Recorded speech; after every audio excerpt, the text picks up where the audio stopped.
Hi viewers, welcome to our channel. ప్రస్తుతం మనతో పాటు దాము భారత్ గారు సీనియర్ జర్నలిస్ట్ ఉన్నారు. వారితో ఒకసారి మాట్లాడదాం. సార్ నమస్కారం సార్. నమస్తే. సార్ మావోయిస్టులు చేతులు ఎత్తేసినట్టుగా కనిపిస్తుంది సార్. మనకు తెలుసు ఆపరేషన్ కగార్ పేరుతో గత కొంతకాలం నుంచి కూడా వాళ్ళపైన ఎన్‌కౌంటర్‌లు జరుగుతున్నాయి. అయితే దీన్ని దృష్టిలో ఉంచుకొని ఇప్పుడు ఒక లెటర్ బయటకొచ్చేసింది. అందులో మేము ఆయుధాలు వదిలేస్తాము, మేము సరెండర్ అయిపోతాము అని చెప్పినట్టుగా ఉన్నట్టుగా తెలుస్తుంది. అయితే ఇది ఆగస్ట్‌లో రాసారు. ఇప్పుడు బయటకొచ్చినట్టుగా తెలుస్తుంది. మరి నిజంగా ఇది మావోయిస్టులే రాసారా? లేకుంటే వేరెవరైనా రాసి సర్క్యులేట్ చేసారా? దీనికి సంబంధించి ఎటువంటి వివరాలున్నాయి? మరి మావోయిస్టులు ఆయుధాలు వదిలేయడం అనేది ఇప్పటి వరకు జరిగిందా సార్? మరి ఇప్పుడు జరిగే అవకాశం ఉందా?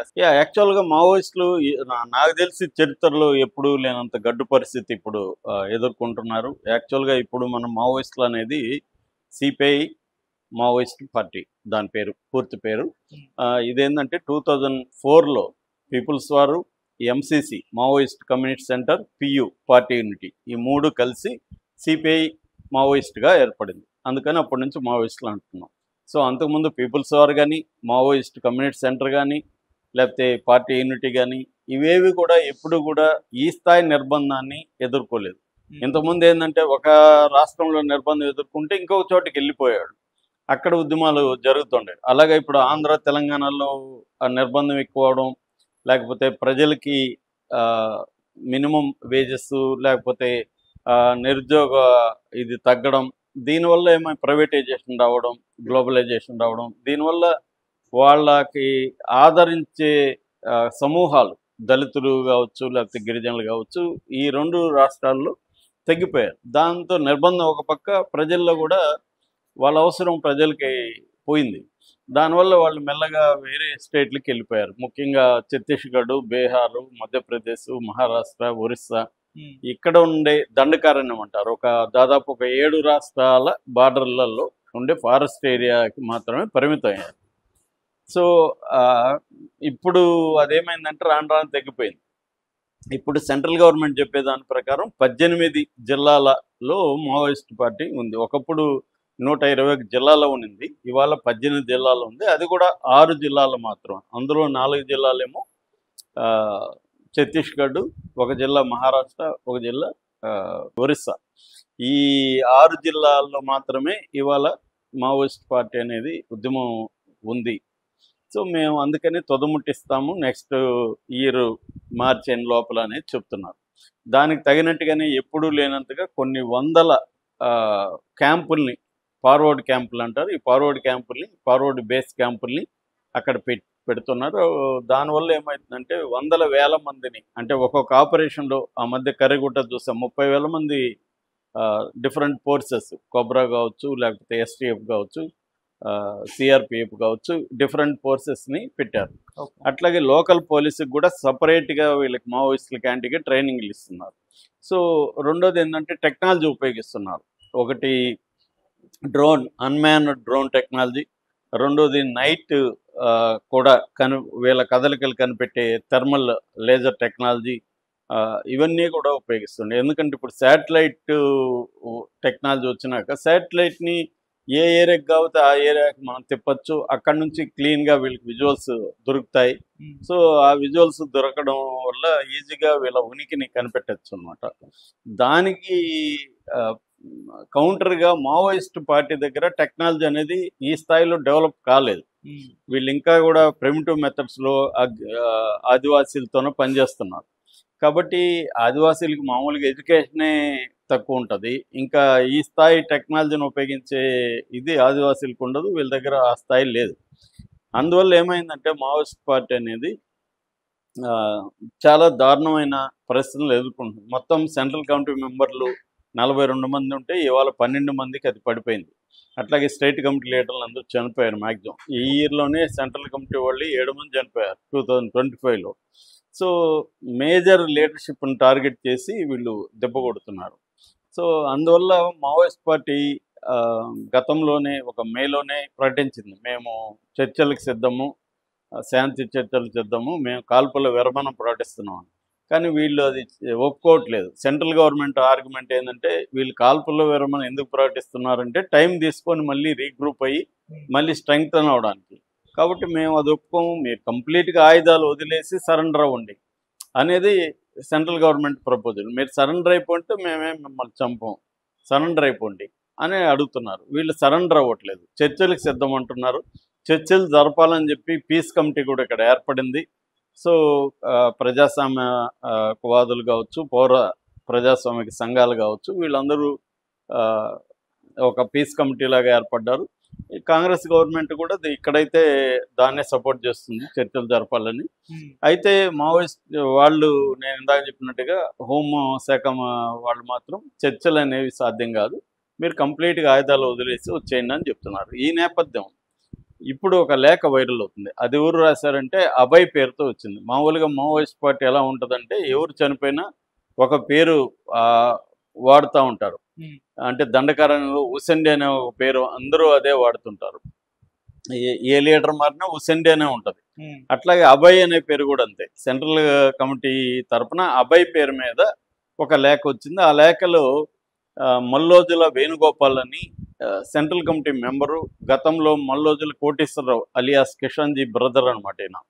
సో ఆయన ఫోటో కూడా ఉంది దాంట్లో, అంటే ఆయన ఇన్ఛార్జిగా పెట్టినట్టుగా.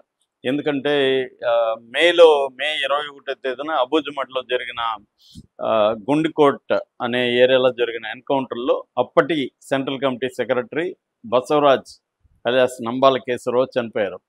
సో ఆ తర్వాత దాని ఇన్ఛార్జిగా మల్లోజుల మన వేణుగోపాల్ ఉన్నట్టుగా చెప్తున్నారు. ఎందుకంటే మొన్ననే తిరుపతిని సెంట్రల్ కమిటీ సెక్రటరీగా ఎన్నుకున్నారు.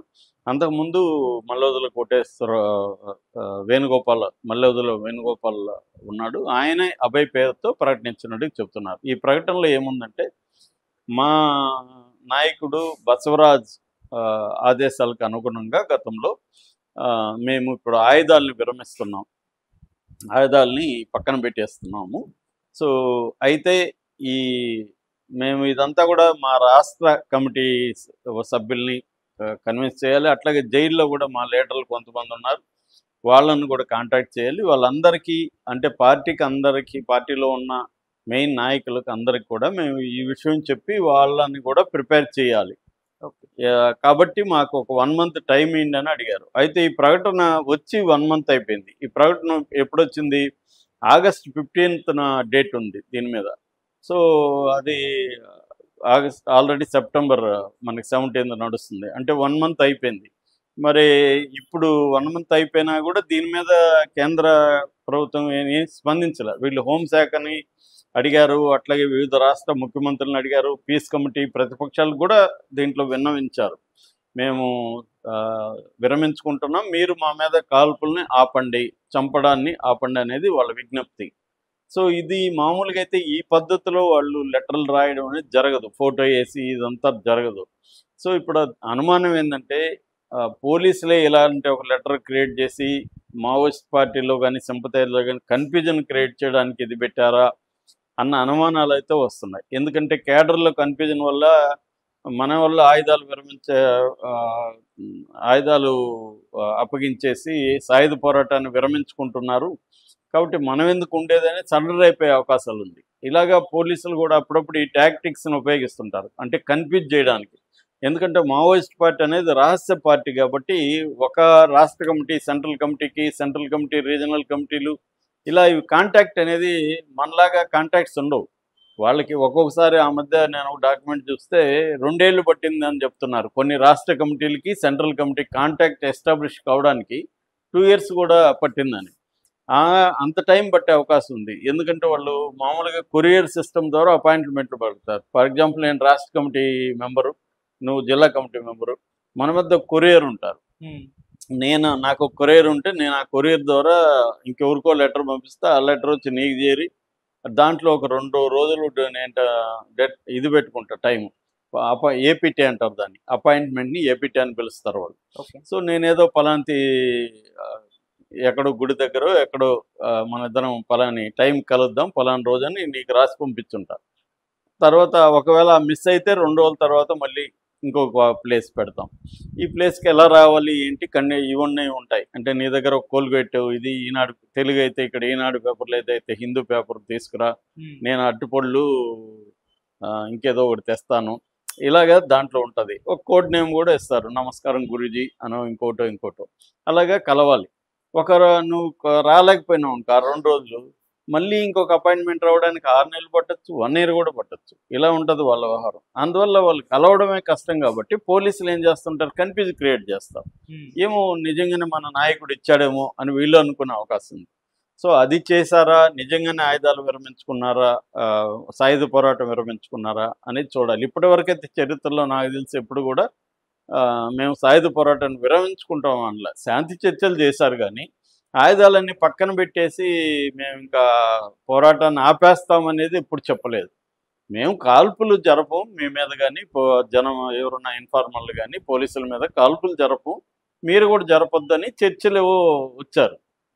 అది గవర్నమెంట్స్ అప్పట్లో రాజశేఖర రెడ్డి గవర్నమెంట్ దాన్ని ఉపయోగించుకొని ఏ నాయకుడు ఏంటి ఇవన్నీ కూడా బాగా పరిశీలించి ఆ తర్వాత చంపేశారు చాలామందిని. అంటే అప్పుడు శాంతి చర్చలు అనేది అప్పటి నక్సలైట్లకి వ్యతిరేకంగా గవర్నమెంట్ ఉపయోగించుకోగలిగింది. అయితే ఇప్పుడు ఏముందంటే ఇప్పుడున్న పరిస్థితి వేరు.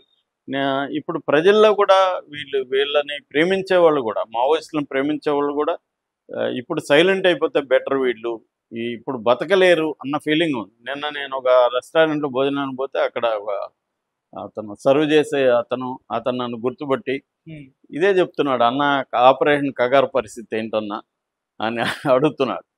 ఏంటి నువ్వే చెప్పంటే, అన్న మన వాళ్ళు ఆపేస్తే బెటరు అన్నట్టుగా మాట్లాడుతున్నాడు. అంటే వాళ్ళని ప్రేమించే వాళ్ళు కూడా బాధతోనే ఇవి చెప్తున్నారు, చనిపోతున్నారు ఇంతమంది. సో కాబట్టి వీళ్ళు కొద్ది రోజులు ఆపేస్తే బెటర్, ఉద్యమాన్ని ఆపేస్తే మళ్ళీ ఈ గవర్నమెంట్ ఎన్ని రోజులు ఉంటుందో మోడీ ప్రభుత్వం, ఇది పోయినాక మళ్ళీ మెల్లగా ఇది చేయొచ్చు కదా అన్న ఒక సజెషన్ అయితే ఉంది. వీళ్ళు సజెషన్ చేయమని కూడా 2 ఐడీలు కూడా ఇచ్చారు దీంట్లో, ఈ లెటర్లో. ఒకటి వచ్చి నాంపెట్ బ్రాకెట్లో 2025 gmail.com ఒక మెయిల్ ఐడి ఇచ్చారు. తర్వాత నాంపెట్ టాక్ అని ఒక ఫేస్బుక్ ఐడి కూడా ఇచ్చారు. అవి ఇంకా యాక్టివేట్ కాలేదు కానీ త్వరలో చేస్తూ ఉన్నారు. ఇది కూడా ఫస్ట్ టైం నేను ఇలా ప్రజల అభిప్రాయానికి మెయిల్ ఐడి ఇవ్వడం. ఎందుకంటే మెయిల్ ఐడి ఇస్తే ట్రాక్ చేయొచ్చు గవర్నమెంట్. మరి వీళ్ళు మెయిల్ ఐడి ఎలా ఇచ్చారు ఏంటి తెలీదు. విదేశాల్లో ఏమన్నా ఆఫ్ఘనిస్తాను, నేపాల్లో అట్లాంటి చోట్ల తయారు చేసి ఇవ్వచ్చు, లేదా విపిఎన్ టెక్నాలజీలో కూడా ఇవ్వచ్చు. అట్లేమన్నా చేశారా ఏంటి అనేది తెలీదు. ఏదేమైనా ఇదైతే కొత్తగా ఉంది. ప్రజల అభిప్రాయాన్ని కూడా అడిగారు వాళ్ళు దీని మీద. అంటే వీళ్ళు ఏంటంటే ముందే మావోయిస్టులు కూడా ఎలాగ ఉంటుందంటే, ఒక డిసిషన్ ముందే వాళ్ళు వచ్చేసి డిసిషన్ అమలుని మేము ప్రజాస్వామికంగా అమలు చేస్తున్నామని చూపించుకోవడానికి కింద అభిప్రాయాలు తీసుకోవడం ఇవన్నీ చేస్తారు. వాళ్ళు ముందే వచ్చేస్తారు. డిసిషన్ ముందు కదా ఇవన్నీ రావాలి. కానీ డిసిషన్ వచ్చేసి